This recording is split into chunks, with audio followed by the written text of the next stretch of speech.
Hello friends, life skill की the magic of thinking big series में आपका स्वागत है।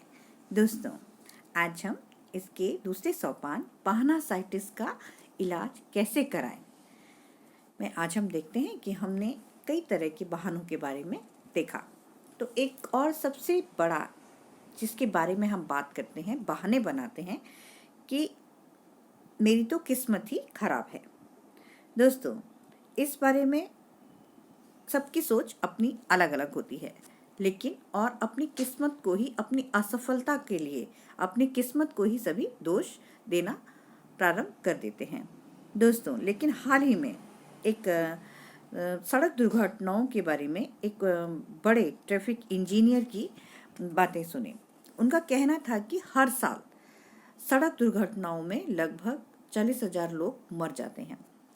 तो उनकी चर्चा का मुख्य बिंदु यह था कि शायद ही कभी कोई सच्ची दुर्घटना होती है। मैं उनकी ये बात सुनकर शॉक्ड रह गई कि ये आप क्या कह रहे हैं कि सच्ची दुर्घटनाएं, ये दुर्घटनाएं नहीं तो क्या हैं। तो उन्होंने कहा कि हम जिसे दुर्घटना मानते हैं वह दरअसल किसी मानवीय या मशीनी गड़बड़ी का परिणाम होती है। यह ट्रैफिक विशेषज्ञ जो बात कह रहा था उसका मूल भाव दार्शनिक और चिंतक हमें सदियों से सिखाते आ रहे हैं। वो क्या है कि हर चीज का कोई न कोई कारण होता है। कोई भी चीज बिना कारण के नहीं होती। आज बाहर जो मौसम है वह भी दुर्घटनावश नहीं है, वह किन्हीं विशेष कारणों से वैसा है। और यह मानने का कोई कारण नहीं है कि इंसान के मामले इस नियम का अपवाद है। परंतु शायद ही कोई दिन ऐसा गुजरता है जब हम किसी को अपनी बदकिस्मती का दोष देते ना सुनते हों, और वह दुर्लभ दिन ही होगा जब आप किसी दूसरे आदमी की सफलता के बारे में उसकी अच्छी किस्मत की दुहाई ना सुने। तो दोस्तों, मैं ना एक उदाहरण से समझाना चाहती हूँ कि लोग किस तरह किस्मत की बहानासाइटिस से पीड़ित होते हैं। मैंने 3 युवा जूनियर एग्जीक्यूटिव्स के साथ हाल ही में लंच किया। उस दिन चर्चा का मुख्य बिंदु था जॉर्ज सी का प्रमोशन। कल तक जॉर्ज इन्हीं लोगों की तरह जूनियर एग्जीक्यूटिव था। आज उसे प्रमोशन मिल गया था। अब जॉर्ज को प्रमोशन क्यों मिला? इन तीनों लोगों ने इस मुद्दे पर पोस्टमार्टम किया और बहुत से कारण खोज निकाले।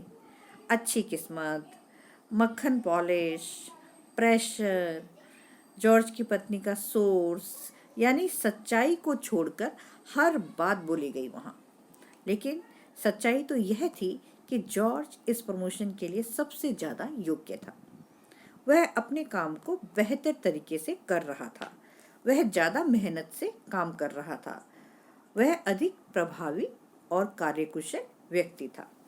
तो मैं यह भी जानती थी कि उस कंपनी के सीनियर ऑफिसर्स ने काफ़ी सोच विचार किया था और इन चारों में से किसे प्रमोशन मिले, मेरे इन 3 निराश दोस्तों को यह समझना चाहिए था कि कंपनी के सीनियर ऑफिसर्स जब प्रमोशन देते हैं तो वे चारों नाम लिखकर टोपी में से किसी एक का नाम नहीं निकालते हैं। लेकिन उन्होंने तो यही समझा, क्योंकि वो अपनी किस्मत को दोष देते थे। उन्होंने इसी किस्मत को दोष देने के कारण उन्होंने किसी आदमी की उसकी तारीफ करना, उसकी प्रशंसा करना भी उन्हें गवारा नहीं लग रहा था। अब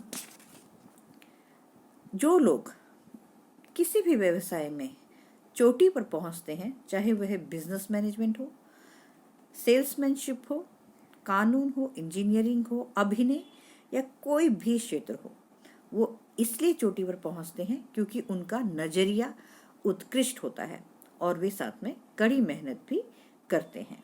तो दोस्तों, इस किस्मत के बहानासाइटिस को भी हमारे पास इसके भी वैक्सीनेशन डोजेस हैं। तो वो 2 तरीके ऐसे कौन से हैं जिससे कि हम इस बहुत बड़ी एक, जो कि हमारे अपने किस्मत को दोष देने की जो हमारी प्रवृत्ति है, प्रवृत्ति ही कहेंगे दोस्तों, क्योंकि हम अक्सर ऐसा कहते हैं कि ये हमारे भाग्य में ही नहीं था, तो या हमारी किस्मत ही खराब है। तो उसके वैक्सीनेशन डोजेस पे हम चर्चा करते हैं दोस्तों। तो पहली डोज है कारण और परिणाम के नियम को स्वीकार करें।